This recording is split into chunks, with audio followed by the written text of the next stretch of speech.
আসসালামু আলাইকুম ওয়া রাহমাতুল্লাহি ওয়া বারাকাতুহু। ব্রাদার ইসলাম কেমন আছেন? আশা করি আল্লাহর হুকুমে সকলে ভালো আছেন আর সকলে ভালো থাকুন, সুস্থ থাকুন, আল্লাহর আনুগত্য করুন এই আশা করি। তো ২-২-২-২০২৫-এ আমি জিনা ও ব্যভিচারের বিষয় নিয়ে পার্ট 5 বানিয়েছিলাম। ইনশাআল্লাহ আজকে তারপর থেকে বানাবো। তার আগে আল্লাহর নাম ও সাহায্য নিয়ে নিই। আউযু বিল্লাহি মিনাশ শাইতানির রাজিম। বিসমিল্লাহির রহমানির রহিম। রব্বিশ রাহলি সাদরি ওয়া ইয়াসির লি আমরি ওহলুল উকদাতাম মিন লিসানি ইয়াফকাহু কওলি ওয়াকুনুদ্দীনু কুল্লুহু লিল্লাহ। বিসমিল্লাহি মাজরেহা ওয়া মুরসাহা ওয়া তাওয়াক্কালতু আলাল্লাহি কাফি। জাআল হাক্কু ওয়া জাহাকাল বাতিলু ইন্নাল বাতিলা কানা জাহুকা জাযাল্লাহু আন্না মুহাম্মাদান বিমা হুয়া আলুহু। তো এই হাদিসটা বলছি, এই হাদিসটা হচ্ছে তিনটে কিতাব থেকে পেয়েছি মোটামুটি। তো এটা তিরমিজি শরীফ থেকে নেওয়া হয়েছে। হাদিস নম্বর হচ্ছে 1374, পেজ নম্বর হচ্ছে 383, তিরমিজি শরীফ থেকে। সহিহ মুসলিম শরীফের হাদিস, হাদিস নম্বর হচ্ছে 4279 থেকে 4282, 79, 80, 81, 82, চারটে জায়গায় লেখা আছে। পেজ নম্বর হচ্ছে 659। বুখারীর হাদিস, পেজ নম্বর হচ্ছে 808, হাদিস নম্বর হচ্ছে 5162। যা হজরত খালেদ জুহানি রাদিয়াল্লাহু তাআলা আনহুর পুত্র জায়েদ রাদিয়াল্লাহু তাআলা আনহু থেকে বর্ণিত। তারপর এটা হচ্ছে হাদিস নম্বর হচ্ছে 5164, আব্দুল্লাহ বিন আব্বাস রাদিয়াল্লাহু তাআলা আনহু থেকে এটা নেওয়া। এটা হচ্ছে বুখারীর, ঠিক আছে। আরেকটা হচ্ছে বুখারীর হাদিস হচ্ছে আবু হুরাইরা রাদিয়াল্লাহু তাআলা আনহু থেকে নেওয়া, 5163।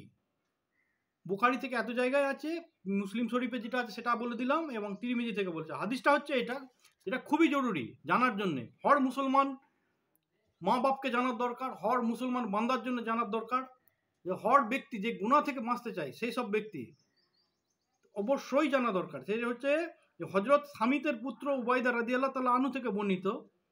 তিনি বললেন, রাসূল সাল্লাল্লাহু আলাইহি সাল্লাম বলেছেন যে তোমরা আমার কাছ থেকে এই জিনিসটা জেনে নাও। কোনটা? সাহাবীদের উদ্দেশ্য করে বলছে, মানে উম্মতের উদ্দেশ্য করে আমাদের কাছ পর্যন্ত আসছে, ঠিক আছে। কি জিনিস? যে আল্লাহ তাদের জন্য, কাদের জন্য? ব্যভিচারীদের জন্য একটি পথ অবলম্বন করেছেন, মানে ব্যবস্থা করে দিয়েছেন, একটা রাস্তা ব্যবস্থা করে দিয়েছেন জিনাকারীদের জন্য। এটা কি?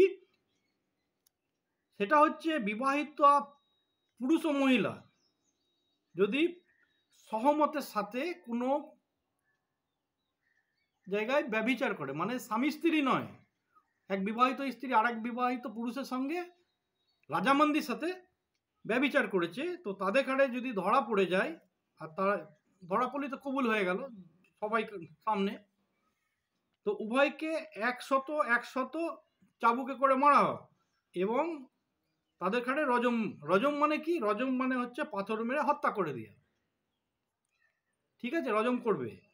আর যদি ছেলে মেয়ে অবিবাহিত হয়, তো জিনা করলে তারা যদি সহমতে যদি জিনা করে থাকে, তো তাদের প্রত্যেককে 100 করে চাবুক মারবে, এবং 1 বছরের জন্য নির্বাসন, অর্থাৎ তড়িপাড় করে দেওয়া হবে, গ্রাম থেকে তাড়িয়ে দেওয়া হবে। তো গ্রাম থেকে তাড়িয়ে একই জায়গায় যেন না, একজনকে আলাদা জায়গায় তাদের আত্মীয়র বাড়ি, একজনকে আলাদা জায়গায় তাদের আত্মীয়র বাড়ি, বোঝা গেল।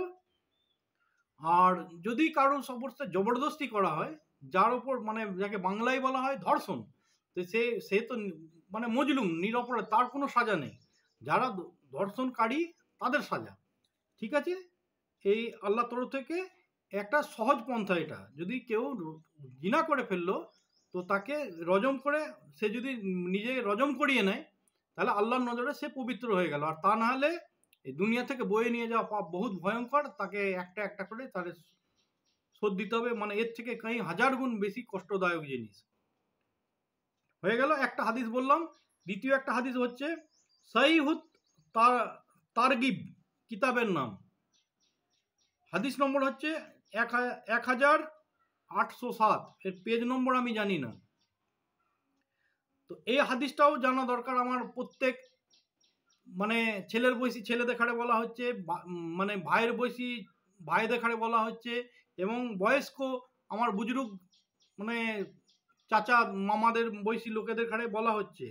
তারা অবশ্যই শুনবেন, আল্লাহর ওয়াস্তে শুনবেন।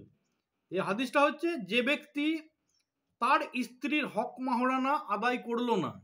যে ব্যক্তি বিবাহের পরে যে ধার্য করা হক মাহরানা রয়েছে সে হক মাহরানা আদায় করলো না, তো আল্লাহ তাকে ফেরেশতার মারফতে কিয়ামতের দিন জিনাকারীর কাতারে দাঁড় করাবে। আল্লাহ হেফাজত করুক। আমি যদি আমার স্ত্রীর হক মহারানা এই আজ এই হাদিসটা জেনে গেলেন, এবার জানার পরে যদি না আদায় করে থাকেন, অবশ্যই জানানো দরকার, তো ওই কিয়ামতের দিন আমাকে ওই জিনাকারীদের কাতারে দাঁড় করাবে এবং জিনাকারীদের মতন সাজা দেওয়া হবে। ভালাই আমার বিবাহেও কোনো মৌলানা পড়িয়েছে, আমি গ্রামের মানে 5,000 বরাতি নিয়ে গেছি, মানে 10,000 বরাতি নিয়ে গেছি, এবং এবার এই হিসেবে দেখা গেলে এর আগে আরেকটা হাদিস বলেছিলাম যে জিনা করতে কাউকে যদি কেউ সাহায্য করলো তারও সাজা ওরকম হবে। মানে এবার আমি মনে করুন কথা আমার দিক দিয়ে আমি বলছি, আমি কোনো একটা বিয়ে বাড়িতে অনুষ্ঠান খেতে চলে গেলাম, ভোজন খেতে গেলাম, ঠিক আছে, তো সেখানে গিয়ে দেখা গেল যে তাদের ওরকম ধরনের কেস, মানে আমি অজান্তিতে আমিও মানে জিনার গুনার ভাগিদার হয়ে গেলাম। ওই জন্যে যেখানে হর মুসলমান যদি ইমান জাগে যদি আল্লাহর বাস্তে, তাহলে তার জানকারি নেই ভাই, তুমি আগে হক মহারানা দিয়ে দেবে, তাকে শুনিয়ে দেবেন যে এরাম এরাম বিষয় আছে।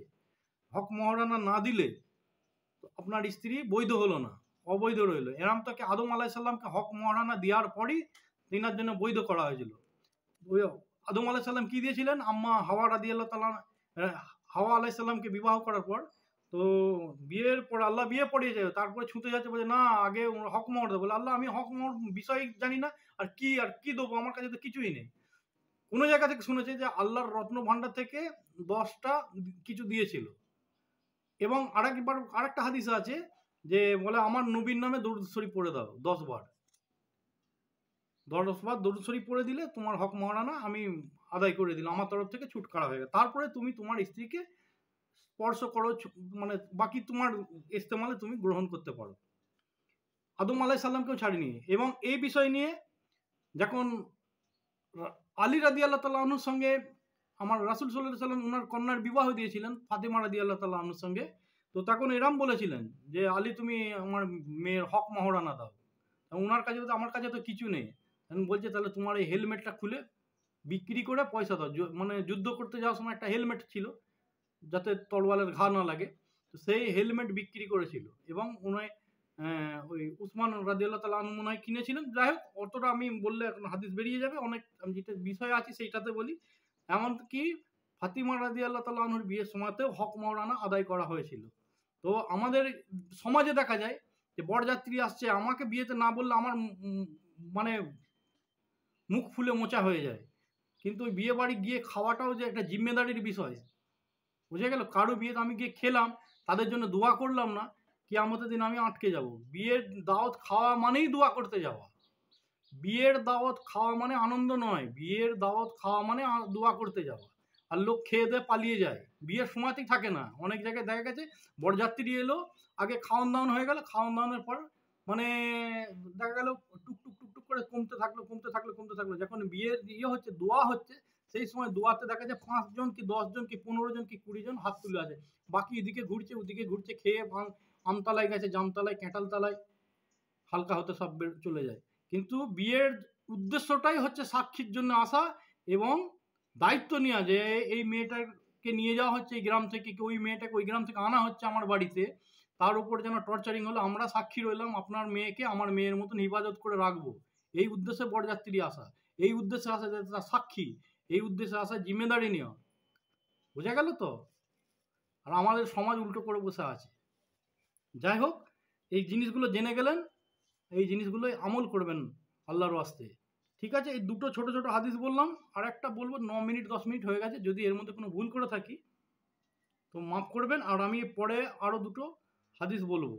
তো ওই জন্য বিয়ে বাড়িতে কোনো জায়গায় গেলে যদি দেনমোহর থাকে, দেনমোহর যেন দিয়ে দেয়। আর যদি যৌতুক নেয় অর্থাৎ পণ বা পাওনা, তো সেই বিয়েতে তো বিলকুলই যাওয়া উচিত নয়, সেই বিয়ের খাওয়াই উচিত নয়।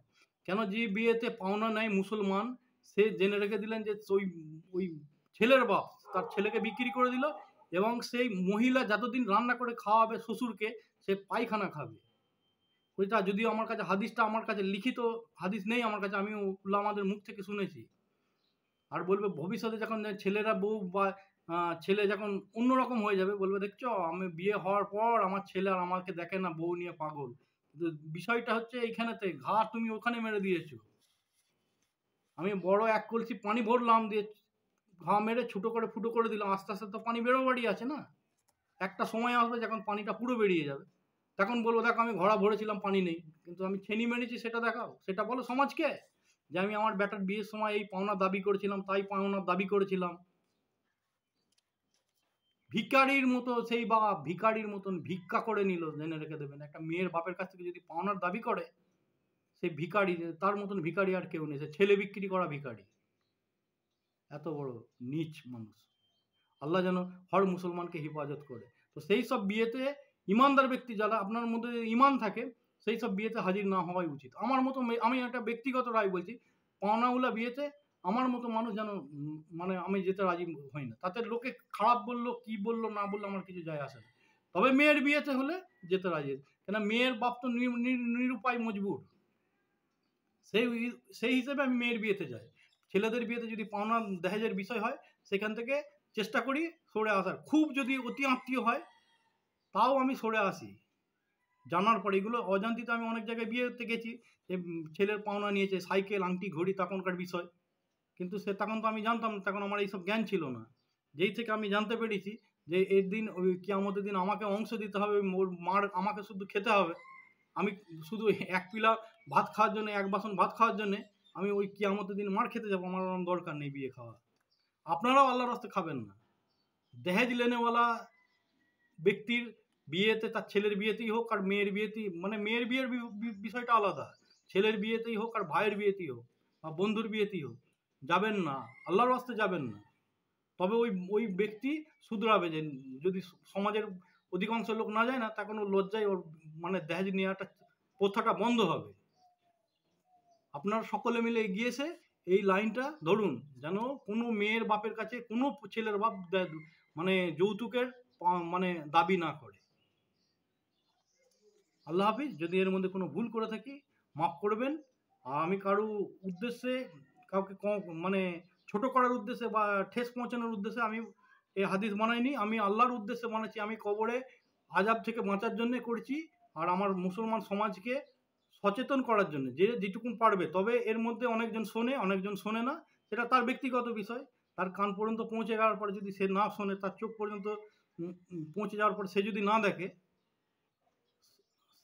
তার তার বিষয়টা তার ব্যক্তিগত বিষয়, সেটা আমার বিষয় নয়। আল্লাহ হাফিজ। আপনি শুনুন এবং আপনার মানে হর মুসলমানকে নিজের পরিবার হিসেবে মনে করে এটাকে মানে আগিয়ে দেন তাদের ইয়েতে, যেন তারা এই হাদিসটা শুনতে পায়। আল্লাহ হাফিজ।